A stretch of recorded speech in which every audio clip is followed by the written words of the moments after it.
സത്യം കൂടുതൽ ഇഷ്ടപ്പെട്ട ഡബ്സീൽ തന്നെയാണ് ഞാനുള്ളത് പറയാം. ഉണ്ണിച്ചേട്ടൻ എനിക്കൊരു ദിവസം വാട്സാപ്പിൽ ഇതുവരെ മെസ്സേജ് അയച്ചു.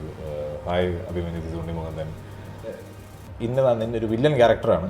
അപ്പോൾ ഞാൻ പക്ഷെ വേറൊരു വില്ലനല്ല, ഇതൊരു സൈക്കോ, ഒരു വണ്ണം കുറച്ചൊന്ന് കുറയ്ക്കണം, ഒന്ന് ടോൺ ഡൗൺ എന്ന് പറയാം. ഉണ്ണിച്ചേട്ടൻ്റെ ഫിസിക്ക് നമുക്ക് എല്ലാവർക്കും അറിയാം. ഉണ്ണിമുകുന്ദൻ്റെ വില്ലനായിട്ട്, മെയിൻ വില്ലനായിട്ടാണ് വരുന്നതെന്നാണ്. അപ്പം അങ്ങനെ വരുന്നു എന്ന് പറയുമ്പോഴത്തേനും കൂടുതൽ പ്രിക്കോഷൻസും കാര്യങ്ങളും എടുക്കും. അച്ഛൻ കുറച്ച് കാര്യങ്ങളൊക്കെ, ക്യാമറയുടെ കുറച്ച് കാര്യങ്ങളൊക്കെ എനിക്ക് പറഞ്ഞു തന്നു. ആ സിലിണ്ടറിനൊക്കെ നല്ല വെയിറ്റ് ഉണ്ടായിരുന്നു, നല്ലൊരു ഫുള്ളി ലോഡഡ് സാധനം തന്നെ. എനിക്ക് ആ മനുഷ്യൻ മനസ്സിലുണ്ടാക്കിയ ഒരു കഥാപാത്രത്തെ ഞാൻ നിങ്ങളുടെ മുമ്പിൽ ചെയ്ത് കാണിച്ചു. ഒരിക്കലും ഞാൻ സൂപ്പറായിട്ട് ചെയ്തെന്ന് ഞാൻ പറയത്തില്ല. എനിക്ക് ഒരുപാട് പഠിക്കാനുണ്ട്. ഇപ്പോഴും എനിക്ക് പല സീൻസും കാണുമ്പോഴും അത് ഇങ്ങനെ ചെയ്തിരുന്നു. ഡബിങ് എനിക്ക് ഞാൻ ഒട്ടും സാറ്റിസ്ഫൈഡ് അല്ല ഞാൻ ചെയ്തതിൽ. ഡബിങ്ങിൻ്റെ തലപ്പത്തിരിക്കുന്നവരുടെ കുടുംബത്തിൽ നിന്നാണ് വരുന്നത്. അപ്പോൾ ഓരോന്നായിട്ട് എടുത്ത് നോക്കൂലോ. അങ്ങനൊന്നും അച്ഛൻ്റെയും മുത്തച്ഛൻ്റെയും കൂടെ അഭിനയിച്ചിരിക്കുന്ന ആൾക്കാരാണ്. ജഗദീഷ് ചേട്ടനാണെങ്കിലും സിദ്ദിഖാണെങ്കിലും.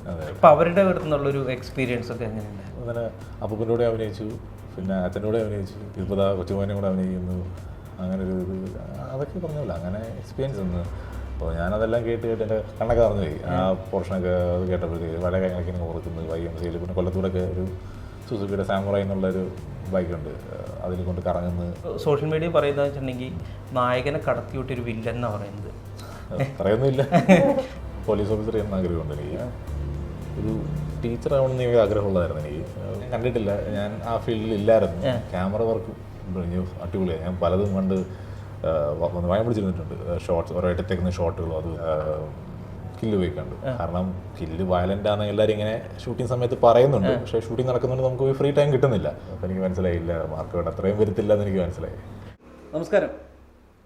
മാർക്കോ സിനിമയിലെ വമ്പൻ കൈയടി നേടിയ കൊടൂര വില്ലൻ, തിലകൻ്റെ കൊച്ചുമകൻ, ഷമ്മി തിലകൻ്റെ മകൻ Abhimanyu Shammi Thilakan. Welcome to show. Thank you. ഇപ്പോൾ മാർക്കോ തകർത്താടിക്കൊണ്ടിരിക്കുകയാണ്. അതിൻ്റെ അകത്ത് വില്ലനായിട്ട് ടോണി എന്ത് പറഞ്ഞു പ്രേക്ഷകരില്ല, ഫാമിലി എന്ത് പറഞ്ഞു?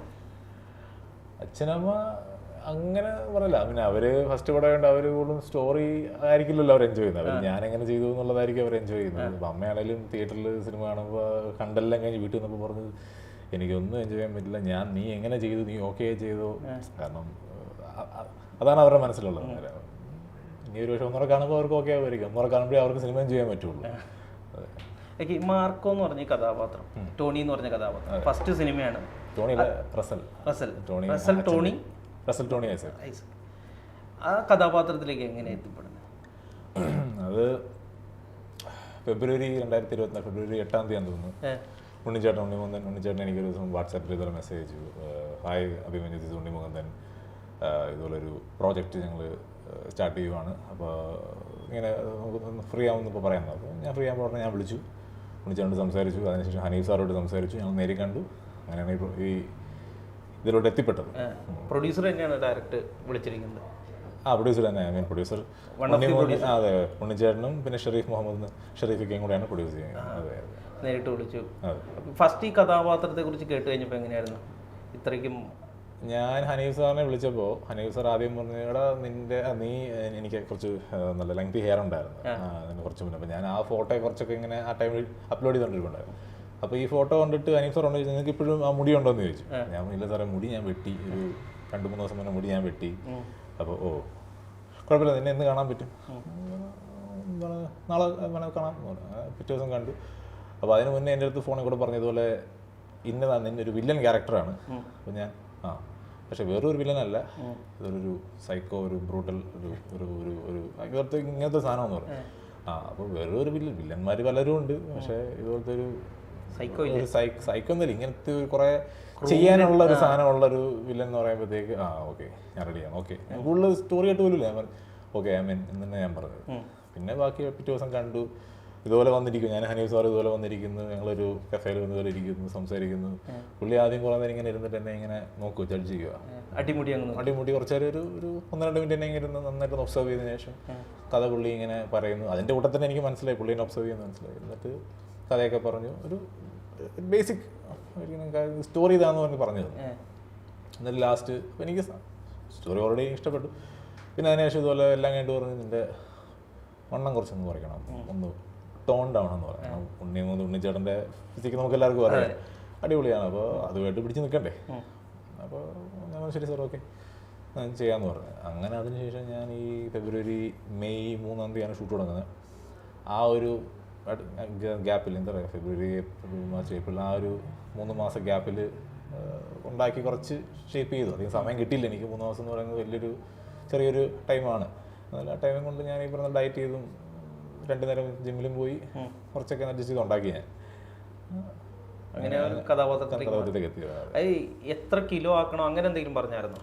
ഇല്ല, അങ്ങനൊന്നും പറഞ്ഞു. അങ്ങനെയൊന്നുമില്ല. ഞാൻ അങ്ങനെ വെയിറ്റ് കൂടുകയോ കുറയുകയും ചെയ്തു. അതിനുവേണ്ടി വെയിറ്റ് ഒന്നും എനിക്കില്ലായിരുന്നു. ഒന്ന് ഷേപ്പ് ചെയ്താൽ മതിയായിരുന്നു. അതോടെ വെയിറ്റ് കുറയുകയും ചെയ്തൊന്നുമില്ല. ഞാൻ അനീസാനെ കണ്ടപ്പോൾ അതേ വെയിറ്റ് തന്നെയായിരുന്നു മാർക്കോസ് ചെയ്യുമ്പോഴും ഒക്കെ. പിന്നെ വെയിറ്റ് ഷൂട്ടിംഗ് സമയത്ത് വെയിറ്റ് കൂടിയെങ്കിലേ ഉള്ളൂ. ഉണ്ണിമൂന്തന്റെ വില്ലനായിട്ട്, മെയിൻ വില്ലനായിട്ടാണ് വരുന്നതെന്നാണ്. അപ്പം അങ്ങനെ വരുന്നു എന്ന് പറയുമ്പോഴത്തേനും കൂടുതൽ പ്രിക്കോഷൻസും കാര്യങ്ങളും എടുക്കും. ഇപ്പം അച്ഛൻ ഒരു ആക്ടറാണ്, മുത്തച്ഛൻ ആക്ടറായിരുന്നു, കൊച്ചച്ഛൻ്റെ അടുത്തും ചോദിക്കും. ഇപ്പോൾ ഓരോരോ കാര്യങ്ങൾ ഇങ്ങനെ ചോദിച്ചിട്ടാണോ പോയത്? എന്താണ് പറയുക, ഒരു അഡ്വൈസ് പോലെ? ഇല്ല, ഞാൻ ചോദിച്ചൊന്നുമില്ല. അച്ഛൻ കുറച്ച് കാര്യങ്ങളൊക്കെ, ക്യാമറയുടെ കുറച്ച് കാര്യങ്ങളൊക്കെ എനിക്ക് പറഞ്ഞു തന്നു. പിന്നെ സ്ക്രിപ്റ്റുകൾ തന്നത്, മാർക്കോടെ സ്ക്രിപ്റ്റ് തരുന്നതിന് മുന്നേ സിനിമയിൽ നിൽക്കുമ്പോഴത്തേക്ക് പല സ്ക്രിപ്റ്റുകളും വായിക്കാൻ പറഞ്ഞു. കാരണം അക്ഷരസ്ഫുടത നമ്മൾ പറയാൻ ഒരു മോഡുലേഷൻ ആണെങ്കിലും ഉണ്ടല്ലോ. അപ്പോൾ അങ്ങനെയൊക്കെ കുറച്ച് കാര്യങ്ങൾ പുള്ളി എന്നെ ഇങ്ങനെ ട്രെയിൻ ചെയ്യിപ്പിച്ചിരുന്നു. അതേ ഉള്ളൂ. പിന്നെ അച്ഛൻ്റെ ഒപ്പീനിയൻ ചെയ്താണെങ്കിൽ കുറച്ച് പേടിയുണ്ടായിരുന്നു. പിന്നെ എൻ്റെ വേറെ സുഹൃത്തുണ്ട്, അപ്പോൾ ഞാനും അവനും കൂടി ഇരുന്നായിരുന്നു കുറേയൊക്കെ ചെയ്തുകൊണ്ടിരുന്നത്. പിന്നെ അച്ഛൻ്റെ ഒരു കാണിക്കാൻ കുറച്ച് പേടിയുണ്ടായിരുന്നു. അതേ ഉള്ളൂ. പിന്നെ അച്ഛൻ കുറച്ച് ക്യാമറയുടെ കുറച്ച് ടിപ്സും കാര്യങ്ങളൊക്കെ പറഞ്ഞു, ലെൻസിൻ്റെ കുറച്ച് കാര്യങ്ങളൊക്കെ പറഞ്ഞു തന്നിരുന്നു. അതൊക്കെ എനിക്ക് ഉറപ്പായിട്ട് നല്ല രീതിയിലൊരു ഗുണം ചെയ്തിരുന്നു. കൊച്ചച്ഛനാണെങ്കിലോ? കൊച്ചച്ഛൻ്റെ അടുത്ത് അന്നേരം അതില്ല. പിന്നെ ഷൂട്ടിംഗ് തുടങ്ങുന്നതിന് മുന്നേ ഞങ്ങൾ ഇതുപോലെ ഫോണിൽ വിളിച്ച് കൊച്ചച്ഛ ഇതുപോലെ മാർക്കോ എന്നുള്ള ഉണ്ണിമൂന്തൻ്റെ ഫിലിം ചെയ്യാൻ പോവാണ്, അങ്ങനെ വിളിച്ച് പറഞ്ഞിട്ടാണ് ഞാനും പോയത്. ഷൂട്ടിംഗ് തുടങ്ങുന്നതിൻ്റെ തലേ ദിവസം 1-2 ദിവസം മുന്നേ ഞാൻ വിളിച്ചിരുന്നു ഞാൻ. ഇപ്പോൾ ഇങ്ങനൊരു കൊടൂര വില്ലൻ, ക്രൂരനായൊരു വില്ലൻ, ആ ഒരു വില്ലനെയാണ് ഉണ്ണിമൂന്നിൻ്റെ ഓപ്പോസിറ്റ് എന്ന് ചെയ്യുന്നതെന്ന് പറഞ്ഞു കഴിഞ്ഞപ്പോഴത്തേനും എന്തെങ്കിലും എൻ്റേതായിട്ടുള്ളൊരു ഇത് കൊണ്ടുവരണമെന്ന് ആലോചിച്ചിരുന്നോ? അതിൻ്റെ മെയിൻ ഒരു സാധനമാണ് നമ്മുടെ ശരീരം. ഉണ്ണിച്ചേട്ടൻ്റെ ബോഡി നമുക്കറിയാം. അപ്പോൾ അതിനോട് കുറച്ച് നിൽക്കണമല്ലോ. ഉണ്ണിമൂന്നിൻ്റെ വില്ലൻ എന്ന് പറയുമ്പോൾ അതിനോട് തന്നെ പുള്ളിക്ക് നാണക്കേടാവാൻ പാടില്ല. അപ്പോൾ പുള്ളിയുടെ അടി പഠിക്കാനുള്ളതല്ലേ. അപ്പോൾ ആ അടി താങ്ങാനുള്ള ശരീരം വേണ്ടേ. അപ്പോൾ അതിന് വേണ്ടിയിട്ടുള്ള ഉണ്ടാക്കിയെടുക്കാനുള്ളൊരു ഇത് തന്നെയായിരുന്നു. അതായിരുന്നു ഏറ്റവും കൂടുതൽ എനിക്ക് ഈ സിനിമയ്ക്ക് ഏറ്റവും കൂടുതൽ ഞാൻ കഷ്ടപ്പെട്ടൊരു സംഭവം തന്നെ. ഡയറ്റ് ചെയ്യുക എന്ന് പറയുന്നതാണ്. ഞാനൊരു വലിയ ഫുഡിയാണ്. അപ്പോൾ ഞാൻ അത്രയും ഇതെല്ലാം നിർത്തി, ഫുഡെല്ലാം നിർത്തി, അതിനുവേണ്ടി ഡയറ്റ് എന്ന് പറഞ്ഞിരുന്ന് ഇതിനെല്ലാം പിന്നെ എൻ്റെ അമ്മ തന്നെയാണ്. കാരണം എനിക്ക് ഫുഡിനൊരു കൺട്രോളില്ലാത്ത മനുഷ്യനാണ്. അതിന് അത്രയും ഡയറ്റ് എന്ന് പറഞ്ഞ് എന്നെ ഒരു വര വരച്ച് നിർത്തിയതെല്ലാം എൻ്റെ അമ്മ തന്നെയാണ്. അമ്മ എന്നെ പുഷ് ചെയ്ത് എല്ലാം ചെയ്തത്. അമ്മ കറക്റ്റ് ആയിട്ടുള്ള ഫുഡും കാര്യങ്ങളും തീർച്ചയായും. അമ്മയ്ക്ക് അറിയാമായിരുന്നോ ഇത്രയും ഒരു ക്രൂരനായിട്ടുള്ള വില്ലനാണ് ഞാൻ ചെയ്യാൻ പോകുന്നതെന്ന്? ക്രൂരനായ വില്ലനായി ചെയ്യുമ്പോൾ കാര്യം അറിയാമായിരുന്നു. പിന്നെ നിങ്ങളെല്ലാവരും ഈ സിലിണ്ടർ സംഭവമാണെങ്കിൽ അത് അന്നേരം ഒന്നും അത് പ്ലാൻ ചെയ്തിട്ടില്ലായിരുന്നു. അവർ പ്ലാൻ ചെയ്തിട്ടുണ്ടായിരിക്കാം. പക്ഷേ എന്നോട് ഇത് പറയുന്നത് ആ സീൻ എടുക്കാൻ പോകുന്നതിന് മുന്നേ. ആ സീൻ എടുക്കാൻ പോകുന്ന ജസ്റ്റ് മുന്നെയാണ് ഇങ്ങനെ ഒരു സംഭവം ഉണ്ട്, ഇത് നീ അങ്ങ് ചെയ്യണമെന്ന് പറഞ്ഞു. നിൻ്റെതായ രീതി നീ ചെയ്യണമെന്ന് പറഞ്ഞു. സംഭവം ഇതാണ്, ചെയ്യാൻ പോകുന്ന കാര്യങ്ങൾ പറഞ്ഞു തന്നു. ഇത് നീ നിന്റെ രീതി നീ ചെയ്യുമെന്ന് പറഞ്ഞു. അപ്പം ഞാൻ എൻ്റെ രീതി ചെയ്തതാണ് നിങ്ങളെ കണ്ടിരിക്കുന്നത്. അത് അതങ്ങനെ ചെയ്യും, ഞാൻ എൻ്റെ രീതി ചെയ്തു. അങ്ങനെ ഒരു സാധനം ചെയ്തപ്പോഴത്തേനും ഒരു മൈൻഡ് എന്തായിരുന്നു? നന്നായിട്ട് ചെയ്യണം, എല്ലാവരും വെറുക്കുന്നൊരു സംഭവത്തിലോട്ട് കൊണ്ടുപോകണമെന്ന് ചോദിച്ചു. പക്ഷേ അത് ആ സിലിണ്ടറിനൊക്കെ നല്ല വെയിറ്റ് ഉണ്ടായിരുന്നു. നല്ലൊരു ഫുള്ളി ലോഡഡ് സാധനം തന്നെ എനിക്ക്. ഫുള്ളല്ലെങ്കിലും ഓൾമോസ്റ്റ് ഹാഫ് കൂടുതൽ ഉണ്ടായിരുന്നു.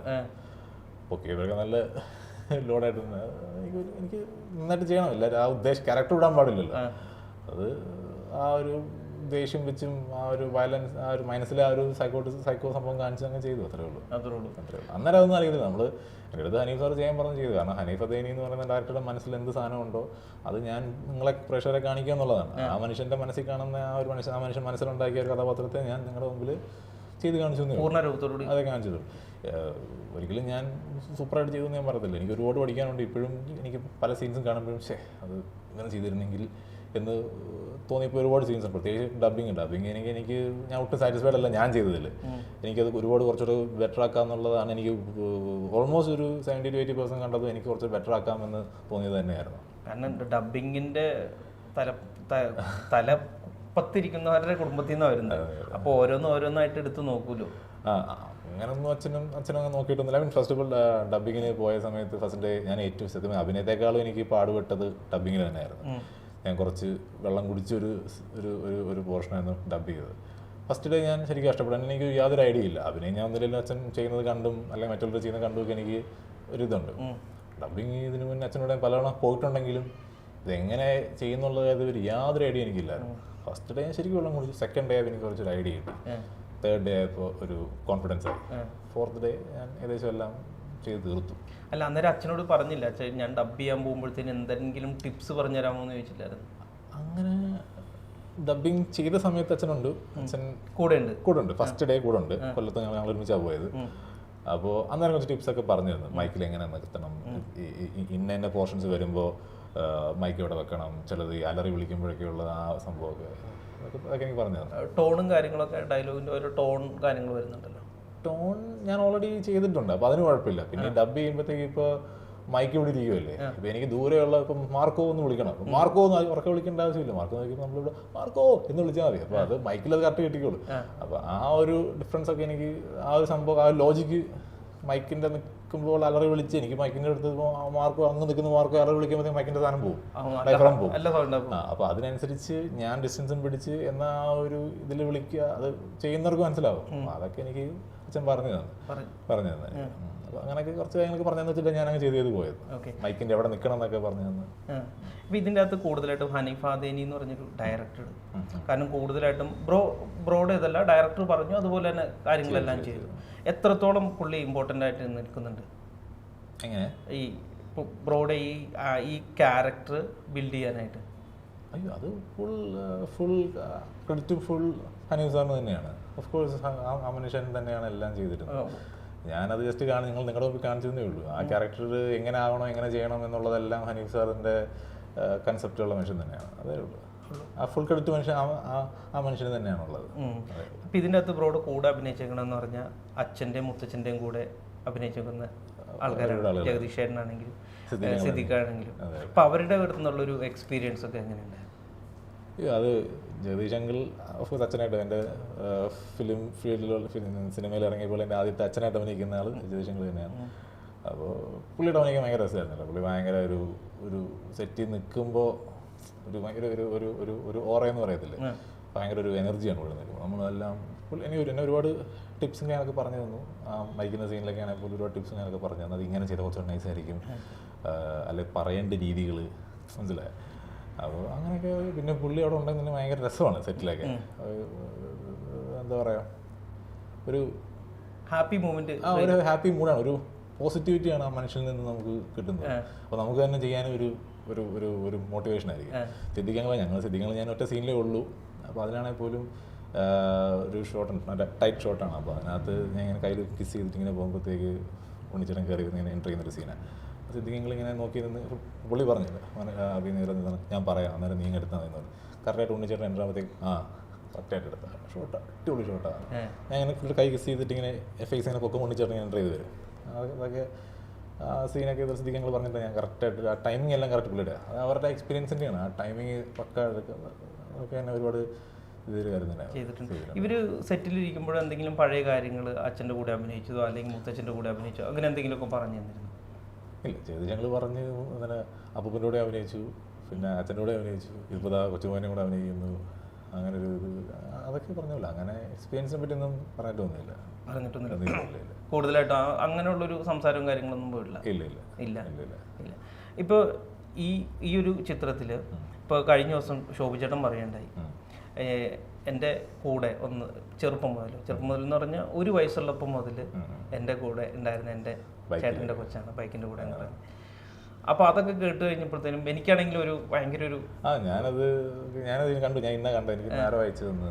അപ്പോൾ ഞാനതെല്ലാം കേട്ട് എൻ്റെ കണ്ണൊക്കെ പറഞ്ഞു പോയി. ആ പോർഷനൊക്കെ അത് കേട്ടപ്പോഴത്തേക്ക് വളരെ കാര്യങ്ങളൊക്കെ എനിക്ക് ഓർക്കുന്നത്. YMCAയിൽ പിന്നെ കൊല്ലത്തൂടൊക്കെ ഒരു സുസുക്കിയുടെ സാമുറായി എന്നുള്ളൊരു ബൈക്കുണ്ട്, അതിൽ കൊണ്ട് കറങ്ങുന്നത്.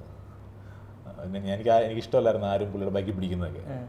ബൈക്കിൽ പിടിക്കുന്നവർക്ക് ഞാൻ കല്ലൊക്കെ എടുത്ത് ചെയ്യായിരുന്നു ഈ ചെറുപ്പത്തിൽ. ഞാൻ ഭയങ്കര പോസസീവായിരുന്നു. അപ്പോൾ ബൈക്കിലൊക്കെ പിടിച്ച് കല്ല് പുറകെ എറിയും, അല്ലെങ്കിൽ കമ്പൊക്കെ കെട്ടി അടിയൊക്കെ ചെയ്യായിരുന്നു.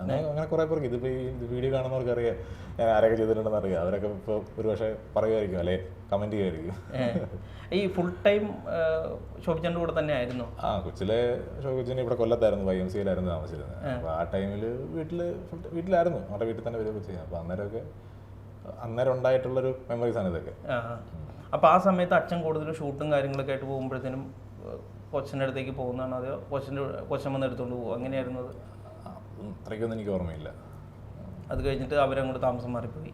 അല്ല, പുള്ളിക്കാരൻ ഇവിടെ YMCA താമസിക്കുക, അവിടെ ഹോസ്റ്റലുണ്ടല്ലോ, YMCA ഹോസ്റ്റലിൽ, അവിടെ താമസിക്കുക. ആ സമയത്താണ് ആ ടൈമിൽ ഞാനൊക്കെ ഭയങ്കര ചെറുതാണ്, ഭയങ്കര കുട്ടി, ഒരു വയസ്സ് 2 വയസ്സ്. പ്രായം എനിക്ക് ഓർമ്മയില്ല, എന്നാലും ഈ കുറച്ച് ചെറിയ ഇൻസൈറ്റ്സ് ഉണ്ടെന്നുള്ളതല്ലാതെ അധികം ഓർമ്മകൾ എനിക്കില്ല. ഇല്ല.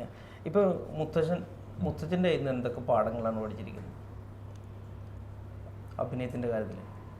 അഭിനയത്തിൻ്റെ കാര്യത്തിൽ മുത്തച്ഛൻ ചെയ്യുന്നതൊന്നും ഞാൻ കണ്ടിട്ടില്ല. പിന്നെ സിനിമയിൽ പുള്ളി ചെയ്തു വെച്ചിരിക്കുന്ന നിങ്ങളെല്ലാം കണ്ടതുപോലെ തന്നെയുള്ള കണ്ടതേ ഉള്ളൂ. അച്ഛൻ്റെ കൂടെ ഒന്നും സെറ്റിൽ പോയിട്ടുണ്ട് ഞാൻ, പക്ഷെ അതൊക്കെ വളരെ ചെറുതാണ്. പുള്ളി അങ്ങനത്തെ ഓർമ്മകളൊന്നും എനിക്കില്ല. വലുതായപ്പോഴാണെങ്കിലും ഇന്ത്യൻ റുപ്പിയിൽ മാത്രമേ ഞാൻ പോയിട്ടുള്ളൂ. വേറെ ഒന്നൊരു അത് മാത്രമേ എനിക്ക് ഓർമ്മയുള്ളൂ. ബാക്കിയെല്ലാം ഭയങ്കര ചെറുതായിരുന്നു, കറക്റ്റ് ഓർമ്മകളൊന്നുമില്ല. ആ സമയത്ത് ഫുൾ ഉണ്ടായിരുന്നു സെറ്റിൽ?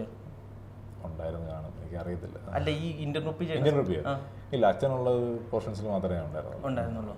ഓക്കെ, ഉണ്ടായിരുന്നില്ല. അത് കോഴിക്കോട് വെച്ച് എന്തോ വരെ ഷൂട്ട്. അന്ന് എല്ലാ ദിവസവും ഞാൻ ഇല്ല, അത് ചെറിയ ദിവസങ്ങളിൽ ഏതൊക്കെ കുറച്ച് ദിവസങ്ങൾ പോയപ്പോൾ മാത്രം ഞാൻ അച്ഛൻ പോയപ്പോൾ ഞാനും കൂടെ പോയിരുന്നു. അതേ ഉള്ളൂ. അന്നേരം ജസ്റ്റ് കണ്ടുള്ളൂ. മുത്തച്ഛൻ എന്തെങ്കിലും അഭിനയിക്കുന്ന കാര്യത്തിലോ ഇനിയിപ്പോൾ ഭാവിയിലേക്ക് അഭിനയിക്കാൻ എന്തൊക്കെയാണെങ്കിലും അഭിനയിക്കാൻ ഇറങ്ങുമെന്നറിയാം, അപ്പൊ എന്തെങ്കിലും ടിപ്സ് എന്തെങ്കിലും തന്നിരുന്നോ? ഇല്ല, ഒന്നും തന്നില്ല. അഭിനയമായിട്ട് ബന്ധപ്പെട്ട് ഒന്നും പറഞ്ഞിട്ടില്ല? ഒന്നും പറയാനില്ല. എന്താണ് നിന്റെ ആഗ്രഹം എന്നൊന്നും ചോദിച്ചിട്ടില്ലായിരിക്കും, ഇല്ലെന്നാണ് എൻ്റെ ഒരു ഓർമ്മ. അങ്ങനൊന്നും പറഞ്ഞിട്ടില്ല. ഇപ്പം അച്ഛനാണെങ്കിലും അമ്മയാണെങ്കിലും വീട്ടിൽ ഈ അഭിനയത്തിലേക്ക് പോകുന്നു. കാരണം ഡിഗ്രി കഴിഞ്ഞു, എഞ്ചിനീയറിംഗ് കഴിഞ്ഞു, അത് കഴിഞ്ഞിട്ട് പല സ്ക്രിപ്റ്റുകൾ വന്നു, അതെല്ലാം വിട്ടിട്ടാണ് മാർക്കോയിലേക്ക് എത്തിയിരിക്കുന്നത്. അപ്പം എന്താണ് ഈ മാർക്കോ തന്നെ തിരഞ്ഞെടുക്കുക, അല്ലെങ്കിൽ വേറെ പല സ്ക്രിപ്റ്റുകളും വന്നു അതൊന്നും നോക്കാതെ മാർക്കോ തന്നെ തിരഞ്ഞെടുക്കാനുള്ള കാരണം? സ്കൂളിൽ പഠിക്കുമ്പോഴും മറ്റേത് ഈ പറഞ്ഞ സ്കൂളിൽ പഠിക്കുമ്പോൾ കോളേജിൽ പഠിക്കുന്നത് കൊണ്ടാണ് എന്നെ പലതും വന്നപ്പോഴും. പണ്ട് റീമ ചേച്ചിയോടെ ഒരു ഫിലിം വന്നിരുന്നത്, ഞാനന്ന് +1 +2 പഠിക്കുക, റീമ കല്ലെങ്കിലായിരുന്നു ഹീറോയിൻ. അങ്ങനെ പക്ഷേ അന്ന് ഇവിടെ സ്കൂളിൽ പഠിക്കുകയാണ്ടാണ്. പിന്നെ അന്ന് അതായിരുന്നു ആദ്യം വരുന്ന ഒരു ലീഡ് ക്യാരക്ടറായിട്ടുള്ള ഒരു, അതിൻ്റെ കുട്ടിക്കാലത്തും വന്നിരുന്നത് ജോഷി അങ്കളുടെ ഒരു പടത്തിൽ ദിലീപേട്ടൻ്റെ കുട്ടിക്കാലം അഭിനയിക്കാനായിട്ടൊരു പോർഷൻ. അത് അന്ന് പിന്നെ പെട്ടെന്ന് ജോഷി അങ്കൾ നിനക്ക് അഭിനയിക്കാടാ, ഇല്ല പുള്ളി ആ ഫിഗറൊക്കെ വെച്ച് കഴിഞ്ഞാൽ ഞാൻ പിടിച്ചു. ഞാൻ പറഞ്ഞു ഇല്ല അത് പറഞ്ഞു കേട്ടോ. പക്ഷെ പിന്നെ പിറ്റേ ദിവസം ഞാൻ പറഞ്ഞു ചെയ്യാമെന്ന് പറഞ്ഞു. അപ്പോൾ ജോഷിങ്ങൾ പറഞ്ഞു ഷമ്മി വേണ്ട, അവന് വേറെ കൊടുക്കാം. ജോഷിങ്ങൾ അന്ന് പറഞ്ഞു. എനിക്കതൊക്കെ ഓർമ്മയുണ്ട്. പിന്നെ എനിക്കത് വരുന്ന ഈ +1 +2 പഠിക്കുമ്പോൾ ഈ ഓർമ്മക്കൂട്ട് എന്ന് പറയുന്ന ഒരു ഫിലിമിൽ എന്നെയായിരുന്നു വിളിച്ചിരുന്നത്. പിന്നെ അതും ഈ പറയുന്ന പോലെ സ്കൂളിൽ പഠിക്കുവാണ്ട് വിട്ടില്ല എന്നെ. പിന്നെ കോളേജിൽ പഠിക്കുമ്പോഴും വന്നതൊന്നും അതൊന്നും എൻ്റെ അടുത്ത് പറഞ്ഞു പോലുമില്ല. പിന്നെ അമ്മയുടെ വായിന്നൊക്കെ ഒന്ന് വീഴും, അങ്ങനെയൊക്കെയാണ് വന്നിരുന്നത്. അത് കോളേജ് പഠിച്ച് ചെയ്താൽ മതി എന്നിങ്ങനെ അമ്മ പറഞ്ഞിരുന്നു. പിന്നെ കോളേജ് കഴിഞ്ഞപ്പോൾ വന്നതാണെങ്കിൽ പോലും ചിലതൊന്നും അങ്ങനെ ശരിയായില്ല, അങ്ങ് പോയി. പിന്നെ ഇതിപ്പോൾ നല്ലൊരു ടീം, വലിയൊരു ആ ഒരു പ്രോജക്റ്റ് വന്നു, നല്ലൊരു ടീമും കൂടെ ആയിരുന്നല്ലോ. ആ ക്രൂ തന്നെ ഒരു അങ്ങനെ അത് പറഞ്ഞേ. പിന്നെ ഞാൻ ഒരു ഉണ്ണിച്ചേട്ടനൊക്കെ ഇഷ്ടമായതുകൊണ്ട് ഞാൻ പിന്നെ ഓക്കെ അങ്ങ് അതാ. ഇപ്പോൾ സോഷ്യൽ മീഡിയ പറയുന്നത് വെച്ചിട്ടുണ്ടെങ്കിൽ നായകനെ കടത്തിവിട്ടൊരു വില്ലൻ എന്നാണ് പറയുന്നത്. പറയുന്നില്ല. അപ്പോൾ കാരണം ഉണ്ണിച്ചേട്ടനാണ് ഓപ്പോസിറ്റ് നിൽക്കുന്നത്, ഉണ്ണിച്ചേട്ടന് ഫുൾ സപ്പോർട്ടും ഉണ്ട്. എന്താണ് ഇപ്പോൾ തോന്നുന്നത്? അല്ല, എനിക്ക് ഇത്ര ഉദ്ദേശം ഉണ്ടായിരുന്നില്ല. കാരണം എന്നെ ഇവർ 2 സിനിമയിൽ എടുക്കുമ്പോൾ ഇവർ രണ്ടുപേരും, ഈ ഉണ്ണിച്ചേട്ടനാണേലും അനീൽ സാറാണേലും ഷെറീഫൊക്കെ ആണേലും, ഇവർ ഞാൻ അഭിനയിക്കൂല്ലോ എന്ന് ഇവർക്ക് അറിയില്ല. ഇവർക്ക് ഞാൻ അഭിനയിക്കുന്ന കണ്ടില്ല, ഒന്നും കണ്ടില്ല. അപ്പോൾ ഞാൻ ഇതിൽ വരുമ്പോൾ ഞാൻ കാരണം ഇവർക്ക് ഇവനെ എടുക്കണ്ടായിരുന്നു, ചീത്തപ്പേര് ഏൽപ്പിക്കരുത്, കാരണം ഇവനറിയില്ല, അല്ലെങ്കിൽ ഇവനെ വെക്കണ്ടായിരുന്നു, ഇവൻ കാരണം ഇതായല്ലോ എന്നാൽ ചീത്തപ്പേര് ഏൽപ്പിക്കരുതെന്ന് എനിക്ക് ഒരു നല്ലത് കേട്ടില്ലെങ്കിലും ചീത്തത് കേൾപ്പിക്കരുത് എന്നുള്ളത് മാത്രമേ ഉണ്ടായിരുന്നുള്ളൂ. അത്രയും ഉദ്ദേശം ഉണ്ടായിരുന്നുള്ളൂ. എൻ്റെ പറ്റുന്നത് ബെസ്റ്റ് അവർക്ക് കൊടുക്കുക, അതേ ഉള്ളൂ. അപ്പോൾ എന്നെ കൊണ്ടാവുന്നത് വിധം ബെസ്റ്റ് ഞാൻ കുറച്ചുകൂടെ ബെറ്റർ ആക്കാമായിരുന്നു. ബട്ട് എന്നെ കൊണ്ടാവുന്നത് ഞാൻ അന്നേരം ചെയ്തു. പക്ഷെ ഇപ്പോൾ കാണുമ്പോൾ അത് അങ്ങനെ ചെയ്തിരുന്നെങ്കിൽ കുറച്ചുകൂടെ കിടിലമായിരുന്നേനെ എന്ന് പലപ്പോഴും ഞാനിപ്പോൾ 3 തവണ പടം കണ്ടു. 3 കണ്ടപ്പോഴും പലപ്പോഴും ആദ്യം ഫസ്റ്റ് കണ്ടപ്പോൾ ഇങ്ങനെയൊക്കെ ഞാൻ പലപ്പോഴും ഇരുന്നിട്ടുണ്ട്. പക്ഷെ ഇപ്പോൾ കാണുമ്പോൾ എനിക്ക് അതെന്ത് മനോഹരമായിട്ട് ഇങ്ങനെ ചെയ്യായിരുന്നു എന്നൊക്കെ തോന്നി എനിക്ക്. ഇപ്പോൾ ഇതിൻ്റെ അകത്ത് എത്ര ടേക്ക് വരുമ്പോഴുണ്ട് ഓരോ സീൻ എടുക്കുമ്പോഴാണെങ്കിൽ? 2ാമത്തെ ദിവസം എടുത്ത ഒരു ഷോട്ട് 6 ടേക്ക് വരെ പോയി. 6 ടേക്ക് വരെ പോയി. 7ാമത്തെ ടേക്കിലാണ്. 7ാമത്തെ ഞാൻ ആകെ പെട്ടുപോയി ദൈവമേ. അങ്ങനെ ഉണ്ണിച്ചേട്ടനും ഹനീഫ് സാർ ഓടി വന്ന് എന്ന് പറഞ്ഞു. ഹനീഫ് സാർ പറഞ്ഞു എടാ ഇത്രേ ഉള്ളൂ, സിമ്പിളായിട്ട് വളരെ കൂളായിട്ട് നീ കൂളായിട്ട് ചെയ്താൽ മതി. ഓക്കെ, ആ ടേക്കിൽ ഓക്കെ ആയിരുന്നു. അതുവരെ ടെൻഷനായിരുന്നു. അത് ഓഫ്കോഴ്സ് ഷൂട്ടിങ്ങിൻ്റെ 2nd ഡേ ആയിരുന്നു. അന്നേരം 6 ടേക്ക് വരെ പോയി. 7ാമത്തെ ടേക്കിലാണ് ശരിയായത്. പിന്നൊന്നും അങ്ങനെ പറ്റിയിട്ടില്ല. പിന്നെ എല്ലാം സിംഗിൾ ടേക്ക് ടേക്കൊന്നും ഒന്നുമല്ല. എന്നാലും ചെറിയ പ്രശ്നങ്ങൾ വരുമ്പോഴേക്കും അങ്ങ് പോകുന്നുള്ളൂ, അല്ലാതെ അതേ ഉള്ളൂ. ഇനിയിപ്പോൾ വരാനിരിക്കുന്ന പ്രോജക്റ്റുകൾ ഏതാണെങ്കിൽ സംസാരിച്ച് നിൽക്കുന്നേ ഉള്ളൂ. പിന്നെ ജാനുവരിയിൽ ഓണം വരുന്നുണ്ട്. അതെന്താ ചെറിയ എല്ലാം സ്ക്രിപ്റ്റൊക്കെ കൊള്ളാം. പിന്നെ ഇങ്ങനെ അവരുടെ ചെറിയ പോസ്റ്റ് പ്രൊഡക്ഷൻ താമസം നിൽക്കുന്നേ ഉള്ളൂ. പ്രീ പ്രൊഡക്ഷൻ്റെ താമസത്തിൽ ഇങ്ങനെ നിൽക്കുന്നേ ഉള്ളൂ. നായകനായിട്ടാണോ വില്ലനായിട്ടാണോ? നായകനായിട്ട്, വില്ലൻ എന്ന് പറയുന്ന നായകനിലേക്ക്. ഓക്കെ, ഇപ്പോൾ ഈ സിനിമ കണ്ടിട്ട് കുടുംബക്കാരൊക്കെ എന്താ പറഞ്ഞത്?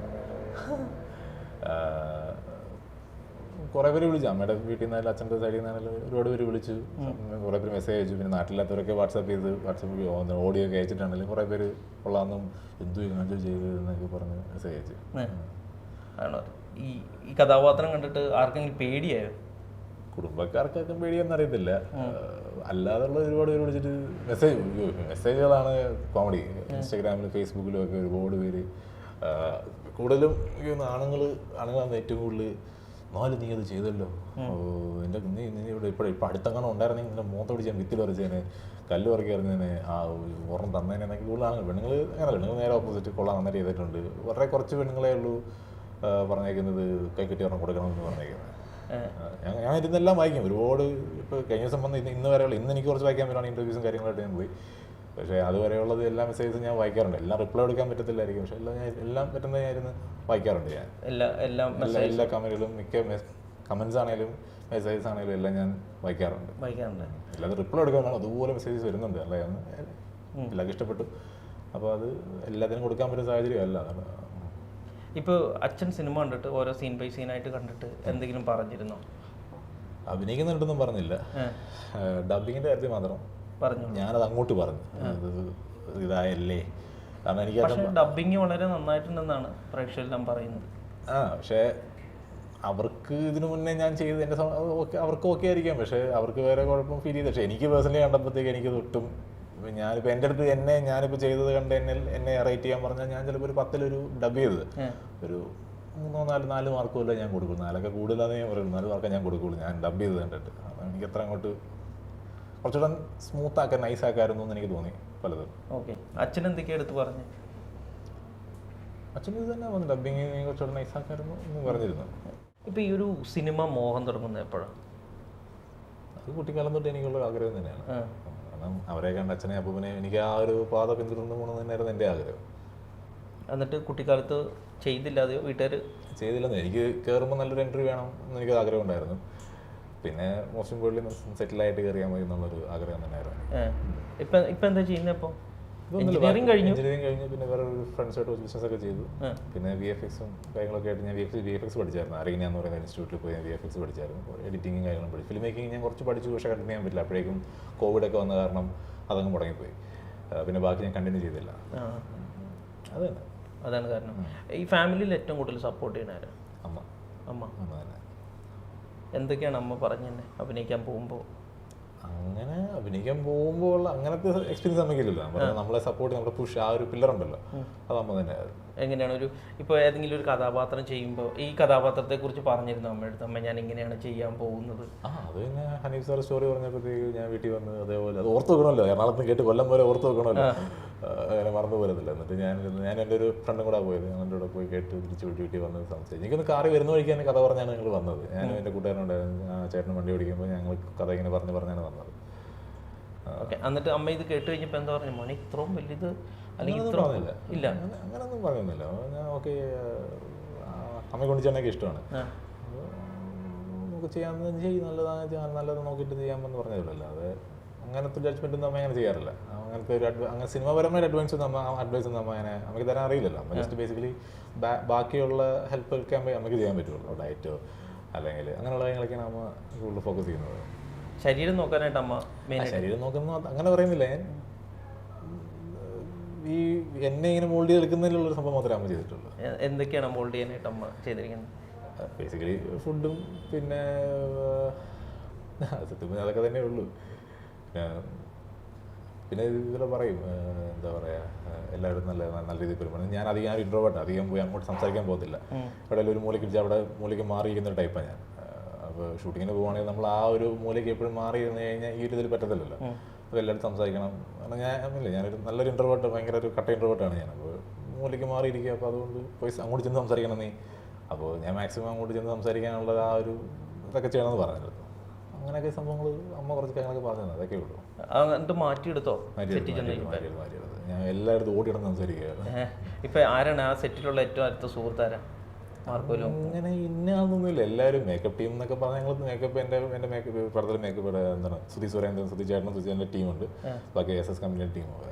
അവർ പിന്നെ എഡിമാരെന്നൊക്കെ പറഞ്ഞാൽ അവർ എഡിമാരെല്ലാം ഞങ്ങൾ തോളത്ത് കഴിയിട്ട് അവിടെ എല്ലാം അവരുടെ അലമ്പിൻ്റെ കൂടെ തന്നെ ഞാനും അവരോട് അലമ്പുണ്ടാക്കിയിരുന്ന ഒരാളാണ് ഞാൻ. അത്രയേ ഉള്ളൂ. അങ്ങനെ എഡിമാർ ലത്തീഫുണ്ട്, കുറേ സുഹൃത്തുക്കളുണ്ട്. ഞങ്ങളെല്ലാവരും അത് അവരുടെ കൂടെ തന്നെയുള്ള എല്ലാ അലമ്പിനും ഞാനും ഉണ്ട്. എന്തൊക്കെയാണ് അലമ്പ് കാണിച്ചു കൂട്ടിയത്? അയ്യോ അതൊക്കെ പറയണ്ട, അതും എല്ലാം അല്ല എന്നാലും പറയാൻ പറ്റുന്ന കാര്യങ്ങൾ എന്തെങ്കിലും ഓർമ്മകൾ ഉണ്ടാവില്ല, കാരണം ആദ്യത്തെ സിനിമയാണ്. അപ്പോൾ സെറ്റിലെ ഓർമ്മകൾ എന്ന് പറഞ്ഞാൽ വളരെ വലുതായിരിക്കുമല്ലോ. അങ്ങനെ ഒന്നുമില്ല. ഈ പറയുന്ന പോലെ ഓരോന്ന് ഞങ്ങൾ എന്തിനും കാണുമ്പോൾ ഞങ്ങൾ ഒരുപാട് ഫോട്ടോസ്, എനിക്ക് ഇപ്പോഴും ഞാൻ ഫോട്ടോസ് എടുക്കും. ഈ മെമ്മറീസ് ഞാൻ ഇഷ്ടംപോലെ ഫോട്ടോസ് ഇഷ്ടംപോലെ എടുത്തിട്ടുണ്ട്. സത്യം പറഞ്ഞാൽ അവരെല്ലാവരും പറയും, ഉണ്ണിച്ചേട്ടനൊക്കെ പറയും, എനിക്ക് തോന്നുന്നു സിനിമയെക്കാളും കൂടുതൽ എനിക്ക് മാർക്കോ സിനിമ ഇറങ്ങിയില്ലെങ്കിൽ എനിക്ക് എൻ്റെ ഫോണിലുള്ള ഫോട്ടോസ് വെച്ചിട്ട് തന്നെ എനിക്ക് വേറെ ഒരു സിനിമ ഇറക്കാമെന്ന് തന്നെ ഉണ്ണിച്ചേട്ടൻ തന്നെ പറയുമായിരുന്നു. അല്ല ഉണ്ണിച്ചേട്ടനാണെന്ന് തന്നെ എല്ലാ സെറ്റിലുള്ള ഫോട്ടോസ് എല്ലാം ഞാൻ കിട്ടുന്ന സമയത്തൊക്കെ എടുത്തെടുത്ത് വെക്കും. അപ്പോൾ ഞങ്ങളവിടെ വെച്ച് തന്നെ ഇങ്ങനെ ഞാനും ബാക്കിയുള്ള ഈ പറഞ്ഞ ലത്തീഫ് എന്ന് പറയുന്ന ഒരു ഐഡിയ ഉണ്ട്. ഞങ്ങളെല്ലാം കൂടെ ഒന്ന് കട്ട് പറഞ്ഞ ഉടനെ ഞങ്ങൾ ഫോട്ടോ എടുക്കുക അല്ലെങ്കിൽ എന്തെങ്കിലുമൊക്കെ ചെയ്യുക, അങ്ങനത്തെ സംഭവം. പിന്നെ ഇങ്ങോട്ട് വരുന്നതിന് മുന്നേ വിളിച്ചിരുന്നു, അത് ഈ ഫോട്ടോസൊക്കെ ഒന്ന് അയച്ചു തരണേ എന്നൊക്കെ പറഞ്ഞു. ഞങ്ങൾ ഓരോ കുത്തക്കെട്ട് കാണിക്കുന്നതും ഒക്കെ ഉണ്ട്. ഇട്ടോ ഇൻസ്റ്റാഗ്രാമിലൊക്കെ ഇട്ടോ? ഇല്ലില്ല, പയ്യെ ഓരോ സ്റ്റോറി ആയിട്ട് ഇട്ടിട്ട് വരും. ഞാനിപ്പോൾ ആദ്യം കാറിൻ്റെ പുറത്തേക്കുന്നത് ഇട്ടു, പിന്നെ ഞാൻ അഭിമന്യുവിൽ നിന്ന് പ്രസലിലോട്ട് ആയിട്ടുള്ള ട്രാൻസ്ഫോർമേഷൻ ഫസ്റ്റ് ഡേ മേക്കപ്പ് ഇട്ടിട്ടുള്ള ഒരു ഫോട്ടോയാണ് ഞാൻ രണ്ടാമതിട്ടേക്കുന്നത്. ഇവിടെ മുഖം പറഞ്ഞിരിക്കുന്നത്. പയ്യെ ഓരോന്നോരോന്നായിട്ട് ഒരു സ്റ്റോറി പോലെ ഇടാമെന്നായിരുന്നു ഞാൻ ഇങ്ങനെ. ഓക്കെ. ഇപ്പോൾ ഒരുപാട് താരപുത്രന്മാരുണ്ട് മലയാള സിനിമയിൽ, അതിലേക്കൊരു താരപുത്രം കൂടിയാണ് വന്നിരിക്കുന്നത്. അപ്പോൾ അതെങ്ങനെയാണ് നോക്കി കാണുന്നത്? കാരണം എല്ലാവരും ഒന്നിനൊന്നും മികച്ചതായിട്ടാണ് നിൽക്കുന്നത്. അങ്ങനെ ഒന്നും ഇല്ല, നല്ല കഥാപാത്രം ചെയ്യണം എന്നേ ഉള്ളൂ. ചിലരൊക്കെ എൻ്റെ ഫ്രണ്ട്സാണ്. ഇപ്പോൾ ഗോകുൽ, സുരേഷ് അങ്കിളുടെ മോൻ, ഗോകുലൊക്കെ എൻ്റെ നല്ലൊരു സുഹൃത്താണ്. ഗോകുൽ വിളിച്ചോ സിനിമ കണ്ടിട്ട്? ഇല്ല, ഇവർ വിളിച്ചിട്ടില്ല. ഈ താരപുത്രന്മാരിൽ ആരാണ് ഏറ്റവും കൂടുതൽ ഒരു സുഹൃത്ത്? ഗോകുൽ മാത്രമേ ഉള്ളൂ, അത് വേറെ അങ്ങനെ ഇല്ല. ഞാൻ അത്യാവശ്യം എല്ലാവരുമായിട്ടും ഈ പറഞ്ഞൊരു അറിയാൻ അതേ ഉള്ളൂ. അങ്ങനെ ഓവറായിട്ട് അങ്ങനെ ചെന്നില്ല. ഇൻട്രോവേർട്ട് ആയതുകൊണ്ട് ഞാൻ അധികം വിളിച്ച് അവരെ ശല്യപ്പെടുത്തേണ്ടെന്ന് എഴുതിയിട്ടായിരിക്കാം ഞാൻ അങ്ങനെ പോയി ചെന്ന് എങ്ങനെയുണ്ട് അങ്ങനെ ഞാൻ ചോദിച്ചിട്ടില്ല. പിന്നെ ജോഷിയങ്ങളും അഭിലാഷ് ചേട്ടൻ ഇങ്ങനെ നല്ല സുഹൃത്തുക്കളാണ്. ഞാൻ ചേട്ടൻ മെസ്സേജ് അയച്ചിരുന്നു ഇതുപോലെ എന്താണ് മാർക്കോയിൽ ഇങ്ങനെ ഒരു വേഷമുണ്ട് ചെയ്യാൻ പോകണമെന്നൊക്കെ പറഞ്ഞ് ചേട്ടൻ പറഞ്ഞിട്ടാണ് ഞാൻ പോയത്. പിന്നെ അതിനുശേഷം ഇടയ്ക്ക് എറണാകുളത്ത് വെച്ച് ഷൂട്ടിംഗ് സമയത്ത് ഞങ്ങൾ കാണുകയും ചെയ്തു. അന്നേരവും പറഞ്ഞ് ഇത്ര ഷൂട്ടിങ് നടക്കുമല്ലേ എന്നൊക്കെ പറഞ്ഞിട്ട് വിട്ടു പോയിരുന്നു. ഈ വേറെ സിനിമാ മേഖലയിൽ നിന്നുള്ള ബാക്കി ആരെങ്കിലും ഒക്കെ സിനിമ കണ്ടിരുന്നോ? അച്ഛൻ്റെ സുഹൃത്തുക്കൾ ആരെങ്കിലും സിനിമ കണ്ടിട്ട്? സുഹൃത്തുക്കൾ അബൂക്ക ഇതുപോലെ അച്ഛനെ കഴിഞ്ഞ ദിവസം വിളിച്ചിരുന്നു. പിന്നെ സുധീറേട്ടൻ വിളിച്ചിരുന്നു. പിന്നെ എനിക്ക് ഇന്ന് അജുവേട്ടൻ എനിക്ക് ഇൻസ്റ്റയിൽ മെസ്സേജ് ഇട്ടു. പിന്നെ വേറെ കുറച്ച് പേര് മെസ്സേജ് ഇട്ടിരുന്നു എനിക്ക് ഇൻസ്റ്റാഗ്രാമിലൊക്കെ. പലർക്കും അറിയില്ലായിരുന്നു ഞാൻ ഇങ്ങനെ ഒരാളുണ്ട്. അജുവേട്ടനൊക്കെ അറിയാം, എന്നെ മീറ്റ് ചെയ്തിട്ടുണ്ട്. പക്ഷേ വേറെ പലർക്കും അറിയില്ലായിരുന്നു ഇങ്ങനെ ഒരാളുണ്ട്. കുറേ പേര് ഇങ്ങനെ ഉണ്ടെന്ന് അറിയില്ലായിരുന്നു, ഇപ്പോഴാണ് മനസ്സിലായെന്നൊക്കെ പറഞ്ഞ് കഴിഞ്ഞ ലുക്ക് വ്യത്യാസമുണ്ടല്ലോ സിനിമയിലാണെങ്കിലും. സിനിമയിലെ മുഖം അല്ല എൻ്റെ ഇപ്പോഴത്തെ മുഖം, താടിയെ കട്ടക്കിരിക്കുന്നു. അതന്നെ എനിക്കും ഡൗട്ടായിരുന്നു താഴെ വന്നിരുന്നപ്പോഴത്തേനും, കാരണം ഇത് മൊത്തത്തിൽ അപ്പിയറൻസ് മാറിയിട്ടുണ്ട്. അതെ, ഞങ്ങൾ ഫസ്റ്റ് ഡേ സിനിമ കാണാൻ പോയപ്പോൾ തിയേറ്ററിൽ ഇതുപോലെ അവർ പറഞ്ഞു ഇതുപോലെ ഞങ്ങൾ ആർക്കും പറയരുത് കയറി വന്നപ്പോഴത്തേക്ക് അവർ ഇതുപോലെ ആരും ഇറങ്ങരുത്, ഇതുപോലെ ഷമീത്തിനകനും മകൻ ഇതിലെ വില്ലനായിട്ട് അഭിനയിക്കുന്ന ആൾ വന്നിട്ടുണ്ട് എന്ന് പറഞ്ഞ് ഞങ്ങളെ ഫ്രണ്ടിട്ട് വിളിപ്പിച്ച് ഒരു കേക്ക് കട്ട് ചെയ്യാനായിട്ട് വിളിച്ച് വരുത്തിച്ച്. അപ്പോൾ പലരും ചോദിക്കൂലേ നിങ്ങളിതിൽ ഏത് കഥാപാത്രമാണ് ചെയ്യുന്നത്? അപ്പോൾ മൈക്കിലോണെ വിളിച്ച് പറഞ്ഞു സിലിണ്ടർ ആ ആളാണ് ഇരിക്കുന്നതെന്ന് പറഞ്ഞു. അപ്പോൾ ഒരു ബന്ധമില്ല ഞാനതുമായിട്ട്. അതാണ് അപ്പോഴാണ് ആൾക്കാർക്ക് മനസ്സിലാവുന്നത്. അതിനേക്കാളും കുറച്ച് വണ്ണം എനിക്കുണ്ട് ഇപ്പോൾ. പിന്നെ താടിയും കുറച്ച് വെട്ടി മീശയൊക്കെ പോയോണ്ടായിരിക്കും പെട്ടെന്ന് അങ്ങോട്ട് ആൾക്കാർക്ക് ഹെയർ സ്റ്റൈലും വേറെയാണല്ലോ. മുടി പറ്റ വെട്ടിയിരിക്കുമല്ലേ, അതിൻ്റെ ഇപ്പോഴും മൊത്തത്തിലൊരു ചേഞ്ച് വന്നത്. അപ്പോൾ എന്തൊക്കെ ടൈപ്പുള്ള ക്യാരക്ടേഴ്സ് ചെയ്യണമെന്നാണ് ആഗ്രഹമുള്ളത്? പോലീസ് ഓഫീസർ ചെയ്യുന്ന ആഗ്രഹമുണ്ട് എനിക്ക്. പിന്നെ ഒരു ടീച്ചർ ആവണമെന്ന് എനിക്ക് ആഗ്രഹമുള്ളതായിരുന്നു. എനിക്ക് പഠിപ്പിക്കാൻ എനിക്ക് ഇഷ്ടം. റിയൽ ലൈഫിൽ അതൊരു വേഷം ചെയ്യണമെന്ന് ആഗ്രഹമുണ്ട് എനിക്ക്. ഇതൊക്കെയാണ്. പോലീസ് ആവണമെന്നൊക്കെ ആഗ്രഹമുണ്ട്. കാരണം എനിക്ക് അച്ഛനെ ഏതോ ഒരു പടത്തിൽ പണ്ടെങ്ങാണ്ട് ഇരുന്നിട്ട് യൂണിഫോം, പോലീസിൻ്റെ യൂണിഫോം ഉണ്ടായിരുന്നു. അത് വീട്ടിലിരിപ്പുണ്ടായിരുന്നു. അതിട്ടുകൊണ്ട് പണ്ട് ഞാൻ ഫോട്ടോസൊക്കെ എടുത്തിട്ടുണ്ട്. അതൊക്കെ ഉള്ളു. എനിക്ക് ഇഷ്ടമുള്ളൊരു പോലീസ് ആവണമെന്നൊക്കെ ആഗ്രഹം ഉണ്ടായിരുന്നു. എനിക്ക് ഇഷ്ടമാണ്, ഞാൻ എപ്പോഴും റെസ്പെക്ട് ചെയ്യുന്ന ഒരു ഇതാണ് പോലീസുകാരെ. അപ്പോൾ എനിക്ക് അതുകൊണ്ട് തന്നെ എനിക്ക് പോലീസ് വേഷം ചെയ്യണമെന്ന് പറഞ്ഞാൽ അച്ഛൻ ഒരുപാട് വേഷം ചെയ്തിട്ടുണ്ടല്ലോ. അത് തന്നെ അത് നല്ലൊരു പവർഫുൾ പോലീസ് വേഷം ചെയ്യണമെന്ന് ആഗ്രഹമുണ്ട് എനിക്ക്. അച്ഛൻ ഭയങ്കര ചൂടനാണല്ലോ. അപ്പോൾ അച്ഛൻ്റെ അടുത്ത് എന്തൊക്കെ പാഠങ്ങളാണ് പഠിച്ചത്? ചൂടാവരുതെന്ന്, ചൂടാകരുത്, ഇങ്ങനെ ആവരുത്. അച്ഛൻ അങ്ങനെ ചൂടൊന്നുമല്ല, സിനിമയിലുള്ളതേ ഉള്ളൂ. ബാക്കി സമയങ്ങളൊക്കെ പുള്ളിയുടെ കാര്യം വീട്ടിൽ നോക്കി വീട്ടിൽ വരും, ബുക്ക് വായിച്ചുകൊണ്ടിരിക്കും എന്നുള്ളതല്ലാതെ അതേ ഉള്ളൂ. അച്ഛനെ ചൊറിയാൻ പോയി കഴിഞ്ഞാൽ അച്ഛനെ പറയും. അതിപ്പോൾ ഞാൻ ആരായാലും പറയും. നമ്മൾ ചുമ്മാ ഇരിക്കുന്ന ആളെ ചൊറിയാൻ പോയി കഴിഞ്ഞാൽ ആരും പറയായിരിക്കും. അത് നമ്മുടെ നേച്ചർ തന്നെയല്ലേ, അതേ ഉള്ളൂ. അല്ലാതെ ചുമ്മാ പോയി ആരും ചൂടാവത്തൊന്നുമില്ല അച്ഛനൊന്നും. വീട്ടിൽ എങ്ങനെയാണ് അച്ഛൻ്റെ ഒരു ക്യാരക്ടർ? വീട്ടിൽ വരും, വായിച്ചുകൊണ്ടിരിക്കും, അല്ലെങ്കിൽ എന്തെങ്കിലും എഴുതും, കമ്പ്യൂട്ടറിൽ എന്തെങ്കിലും വായിച്ചുകൊണ്ടിരിക്കും, ലാപ്ടോപ്പിൽ എന്തെങ്കിലും ഇങ്ങനെ വായിച്ചുകൊണ്ടിരിക്കും. അതൊക്കെ തന്നെ, അല്ലാതെ ഒന്നുമില്ല. പുള്ളിയുടെ സ്റ്റഡിയിൽ ഇരുന്നിട്ട് ഒരുപാട് ബുക്കൊക്കെ സ്വന്തമായിട്ടൊരു അലമാരയൊക്കെ ഉണ്ടാക്കി സ്വന്തമായിട്ടിരുന്ന് ചെയ്ത് പെയിൻ്റൊക്കെ ചെയ്ത് ഉണ്ടാക്കി വെച്ചിട്ടുണ്ട്. അങ്ങനത്തെ ബുക്സുകളും ലോയുടെ ബുക്സ്, അങ്ങനെ ഓരോ ബുക്സുകൾ എനിക്കറിയത്തില്ല, ഞാനതൊന്നും വായിക്കാറില്ല. എന്നിട്ട് അതൊക്കെ അടുക്കി പറക്കി വെച്ച് നല്ല രസം കാണാനൊക്കെ. അതൊക്കെ ഇരുന്ന് ചിലത് വായിക്കും, അതൊക്കെ വായിച്ചു കഴിഞ്ഞതാണ്. എന്നാലും വായിക്കും, എഴുതും എന്നൊക്കെ ഉള്ളതല്ലാതെ അത് തന്നെ പുള്ളി മെയിനായിട്ടും വായന കൂടുതലായിട്ടും വരുന്നത്. ചിലപ്പോഴെങ്ങനെ ഇരുന്ന് ഫോണിലെല്ലാം വീഡിയോസും വാർത്തയോ നിങ്ങളുടെയൊക്കെ വീഡിയോസോ അങ്ങനത്തെ കാണുന്നതൊക്കെ കണ്ടാലായി. ഇപ്പോൾ റിവ്യൂസൊക്കെ കണ്ടിരുന്നോ സിനിമ ഇറങ്ങിയതിന് ശേഷം? മാർക്കോടെ കണ്ടു. എന്ത് തോന്നി റിവ്യൂ കണ്ടിട്ട്? എല്ലാവർക്കും ഇഷ്ടപ്പെട്ടെന്ന് മനസ്സിലായി. പിന്നെ അത് എനിക്ക് അതേ ഉണ്ടെന്നല്ലോ, എങ്ങനെയും നമുക്കൊന്ന് വിജയിക്കണമെന്ന് ഞാനും കൂടെ ഉൾപ്പെട്ടതല്ല. അപ്പോൾ അതിനകത്തൊരു ഇതിലൊരു മോശം അഭിപ്രായം ഉണ്ട്, അത് ഞാനും കൂടെ കാരണമാകുമല്ലോ. അപ്പോൾ ഒരു നന്നായിട്ട് പോകണം എന്നേ എനിക്ക് ആഗ്രഹം ഉണ്ടായിരുന്നുള്ളൂ. അല്ല, ഇപ്പോൾ ബ്രോയിനെ കുറിച്ചാണെങ്കിലും വളരെ നല്ലൊരു കാരണം പേരെടുത്ത് പറഞ്ഞിട്ടുണ്ട്, നന്നായിട്ട് ചെയ്തിട്ടുണ്ട്, നല്ല കഥാപാത്രം. ഞാൻ ഇപ്പോൾ അവർക്ക് എന്നെ വിശ്വസിച്ച് ഈ വേഷം ഇത്രയും വലിയൊരു ഭാരയുടെ തലയെ കൊണ്ട് വെച്ച്, അപ്പോൾ അത് നല്ലൊരു ഔട്ട്പുട്ട് കൊടുക്കുക എന്നുള്ളത് എൻ്റെ കടമയാണ്. കാരണം അവർ ഒരു ഇതുപോലും വെക്കാതെ അവർക്കൊരു ഗ്യാരണ്ടി ഇല്ല. ഇത്രയും വലിയൊരു പടത്തിൽ ഷെറീഫ് മുഹമ്മദ് എന്ന് പറയുന്ന ആ പ്രൊഡ്യൂസർ ഇത്രയും വലിയൊരു പടത്തിൽ എന്നെ കാസ്റ്റ് ചെയ്യുമ്പോൾ അവർക്കൊരു ഗ്യാരണ്ടി ഇല്ല ഞാൻ അഭിനയിക്കുന്നത്. പക്ഷേ അവർക്ക് ഞാനും കാരണം അവർക്ക് ഇവനെ വെക്കണ്ടായിരുന്നുള്ളൊരു തോന്നൽ വരാൻ പാടില്ല, അത്രേ ഉണ്ടായിരുന്നുള്ളൂ. പിന്നെ ഇതിൻ്റെ എടുത്തു പറയുന്ന രണ്ട് കാര്യങ്ങളാണ് മ്യൂസിക്കും അതുപോലെ തന്നെ അതിൻ്റെ ക്യാമറ വർക്ക്. മ്യൂസിക് ഞാൻ കണ്ടിട്ടില്ല, ഞാൻ ആ ഫീൽഡിൽ ഇല്ലായിരുന്നു. ക്യാമറ വർക്ക് അടിപൊളിയാണ്. ഞാൻ പലതും കണ്ട് ഭയം പിടിച്ചിരുന്നിട്ടുണ്ട്. ഷോർട്സ് ഓരോ എടുത്തേക്കുന്ന ഷോട്ടുകളും അതും ഇതൊക്കെ. എന്തൊക്കെ ഇത് പ്രിക്കോഷൻസ് ആണ് അവർ ചെയ്തിരിക്കുന്നത്?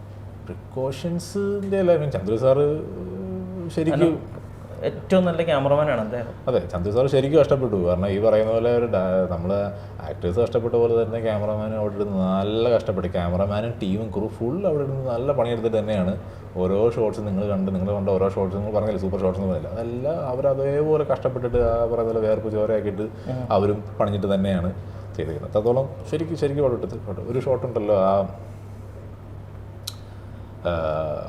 ഉണ്ണിച്ചേട്ടൻ ക്ലൈമാക്സിൽ ഇല്ല ഒരു പ്ലാറ്റ്ഫോമിൽ മേടിക്കുന്ന ഫൈറ്റൊക്കെ ഉണ്ട്. അതൊക്കെ മറ്റേ ഹാൻഡ് ഹെൽഡിൽ എടുത്ത ഷോട്ട്സാണ്. അതെല്ലാം നമുക്ക് ഭയങ്കര ഞാൻ കണ്ടുകൊണ്ടിരുന്ന ഷോട്ട്സാണ്. ഞാൻ നേരിട്ട് ഞാൻ നോക്കിക്കൊണ്ടിരിക്കുന്ന ഷോട്ട്സ് തന്നെ. അതൊക്കെ ശരിക്കും ബോഡിയിൽ ക്യാമറ പിടിച്ച് തന്നെ സ്റ്റഡിക്കാൻ ചെയ്ത സാധനങ്ങൾ അതല്ല. ഫുള്ളായിട്ടും ഫൈറ്റിനെല്ലാം കൂടുതലും അങ്ങനെയാണ് ചെയ്തിരിക്കുന്നത്. അതെ, എല്ലാ ഫൈറ്റും അല്ല, ചില ഫൈറ്റ്സ് ഒക്കെ അങ്ങനെ ചെയ്തിരിക്കുന്നത്. സോങ്ങിൻ്റെ കാര്യത്തിലേക്ക് വരുമ്പോഴോ? സോങ്ങിൻ്റെ കാര്യത്തിൽ ഞാൻ ആ സംഭവം ചെയ്യുമ്പോൾ ഇല്ല, എന്നാലും അടിപൊളി സാധനങ്ങളല്ലേ, ആ ഒരു മാസ സാധനം എനിക്ക് ഒത്തിരി ഇഷ്ടപ്പെട്ടു. ഞാൻ ആ മാർക്കോടെ ആ സോങ്ങൊക്കെ ഇറങ്ങിയപ്പോൾ ഞാൻ കാറിൽ പ്ലേ ചെയ്തുകൊണ്ടിരിക്കുമായിരുന്നു ഈ പാട്ടൊക്കെ. ഡബ്സീഡ് ഞാൻ രണ്ടും എനിക്ക് സത്യം കൂടുതൽ ഇഷ്ടപ്പെട്ട ഡബ്സീഡ് തന്നെയാണ് ഞാനുള്ളത് പറയാം. പക്ഷേ എനിക്ക് കേട്ടോണ്ടിരിക്കുമായിരുന്നു ഞാൻ. ഓക്കെ. പിന്നെ ഇതിൻ്റെ അകത്ത് വരുന്നതെന്ന് പറഞ്ഞിട്ടുണ്ടെങ്കിൽ ഈ വയലൻസ് ആണ് ഈ പടം. ഇപ്പം മലയാളത്തിൽ ഉള്ള ഏറ്റവും മോസ്റ്റ് വയലൻസ് ആണ്. ഇപ്പം ഇന്ത്യയിലേക്കും മോസ്റ്റ് വയലൻസ്, കില്ല്, അതുപോലെ തന്നെ KGF ഇതിൻ്റെ ലെവലിലേക്കാണ് മാറിയിരിക്കുന്നത് ഈ ചിത്രം. അപ്പോൾ അതിനെങ്ങനെയാണ് നോക്കി കാണുന്നത്? കില്ല് ഇറങ്ങിയ ടൈമിൽ ഇതിൻ്റെ ഷൂട്ട് അടക്കുമ്പോഴാണ് കില്ല് ഇറങ്ങിയത്. അപ്പം ഞങ്ങൾ എറണാകുളത്ത് ഞാനും വേറെ ആരൊക്കെയോ ഇവിടെ പോയി, ആ പടത്തിലുള്ള ആരോ വന്നു, ആരൊക്കെയോടെ ഞങ്ങൾ പോയി, അല്ലല്ല എൻ്റെ എറണാകുളത്തുള്ള രണ്ട് സുഹൃത്തുക്കൾ ഞാനും അവന്മാരെ വിളിച്ചുകൊണ്ട് ഞങ്ങൾ മൂന്നുപേരും കൂടെ ഫോറം മാളിൽ പോയി കില്ല് പോയി കണ്ടു. കാരണം കില്ല് വയലൻ്റ് ആണെന്ന് എല്ലാവരും ഇങ്ങനെ ഷൂട്ടിംഗ് സമയത്ത് പറയുന്നുണ്ട്, പക്ഷേ ഷൂട്ടിംഗ് നടക്കുന്നുണ്ട് നമുക്ക് പോയി ഫ്രീ ടൈം കിട്ടുന്നില്ല. ഒരു ദിവസം ഞങ്ങൾക്ക് ഷൂട്ട് നേരത്തെ തീർന്നപ്പോഴത്തേക്ക് ഞങ്ങൾ നേരെ പോയി അമ്മമാരെ വിളിച്ച് നേരത്തെ ടിക്കറ്റും ബുക്ക് ചെയ്യിപ്പിച്ച് ഞങ്ങൾ നേരെ പോയി കണ്ടു. അപ്പോൾ ഞങ്ങൾക്ക് മനസ്സിലായി, എനിക്കറിയില്ല ഞങ്ങൾ അഭിനയിച്ചതാണെന്നൊക്കെ എനിക്കറിയാമല്ലോ അതെന്താ, പക്ഷെ അന്നേരം ഒന്നും ഈ സിലിണ്ടർ സീനൊന്നും ആയിട്ട് പോലും ഇല്ല. അപ്പോൾ ഞങ്ങൾക്ക് മനസ്സിലായി ഇത് മാർക്കോട് അത്രയും വരില്ല എനിക്ക് മനസ്സിലായി. കാരണം കുറേ പേര് തോന്നി ഇത് മാർക്കോളം വലുതാവും എന്നൊക്കെ കുറേ പേര് ഞങ്ങളത് പറഞ്ഞു. അപ്പോൾ ഞങ്ങൾ പോയി നോക്കിക്കളയാം. അപ്പോൾ എനിക്ക് മനസ്സിലായില്ല മാർക്കോട് അത്രയും വരത്തില്ല എന്ന് എനിക്ക് മനസ്സിലായി.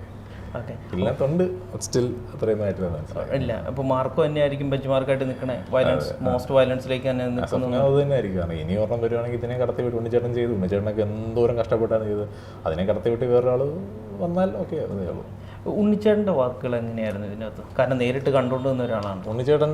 ഇപ്പം ഞാൻ എന്തെങ്കിലുമൊക്കെ മിസ്റ്റേക്ക് ചെയ്താലും പുള്ളി പറയടാ അത് നീ ഇപ്പോൾ ക്ലൈമാക്സ് സീനൊക്കെ പോലും എനിക്ക് 1-2 മിസ്റ്റേക്സ് ഒക്കെ ഉണ്ടായി.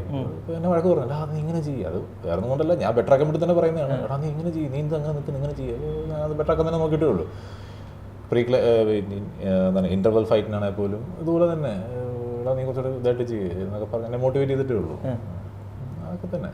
ബാക്കിയുള്ളത് എനിക്കൊക്കെ എനിക്ക് ഫൈറ്റ് സീനിൽ മാത്രമേ ഉള്ളൂ എന്നെ കുറച്ച് പുള്ളി ഇങ്ങനെ അങ്ങനെ ചെയ്യാൻ കുറച്ച് നൈസ് ആയിരിക്കും എന്നൊക്കെ പറഞ്ഞു തന്നിട്ടുള്ളത്. കൂടുതലും ഫൈറ്റ് സീനിലാണ് അദ്ദേഹം കൂടുതൽ അതെ ഇംപ്ലിമെന്റ് ചെയ്യാൻ പറഞ്ഞു. അല്ലാതെയും പറഞ്ഞതിലുണ്ട്, എന്നാലും കൂടുതൽ ഇതിന് തന്നെ പറഞ്ഞിട്ടുണ്ട്. പിന്നെ എന്നെ ഒരുപാട് കാര്യത്തിലൊക്കെ ഉണ്ണിച്ചേട്ടനും ഹനീഫ് സാറും എന്നെ ആ രീതിയിൽ ഒരുപാട് ഹെൽപ്പ് ചെയ്തിട്ടുള്ളവരാണ് രണ്ടുപേരും. ഓക്കെ. അപ്പോൾ ഇനിയിപ്പോൾ വില്ലനായിട്ട് വന്നു, ഇനി നായകനായിട്ട് മാറുന്നു. നായകനിലേക്ക് തന്നെയാണ് പോയിക്കൊണ്ടിരിക്കുന്നത്, അതെയോ വില്ലനും ഇങ്ങനെ ചേഞ്ച് ആയിട്ടിരിക്കുമോ? അത് വരുന്ന കഥാപാത്രം എനിക്ക് വില്ലൻ ചെയ്യാൻ ഈ പറയുന്ന പോലെ വില്ലൻ തന്നെ ചെയ്യണം അങ്ങനെയൊന്നും എനിക്ക് ഇഷ്ടമായി. വില്ലൻ ചെയ്യുന്നതിന് താല്പര്യമില്ല. എന്നാലും ഇങ്ങനത്തെ ഒരു വേഷം വന്നതുകൊണ്ട് ഞാൻ ചെയ്തതാണ്. ഇനിയാണേലും ഇങ്ങനത്തെ ഒരു ഐക്കോണിക് ആയിട്ടുള്ള വില്ലൻ വേഷം വന്നാൽ ഞാൻ ചെയ്യും, അത്രേ ഉള്ളൂ. പക്ഷേ ഐക്കോണിക് ആയതുകൊണ്ടാണ് ഞാൻ ഇതിൻ്റെ രസം പറഞ്ഞത്. പിന്നെ നായകൻ വേഷം തന്നെയാണ് എല്ലാവർക്കും നായകനാകുമെന്നായിരിക്കുമല്ലോ ആഗ്രഹം. അപ്പോൾ അതിൻ്റെ ആയിട്ട് മുന്നോട്ട് പോകും. അതെ. ഓക്കെ. അപ്പോൾ എല്ലാവിധ ആശംസകളും. Thank you.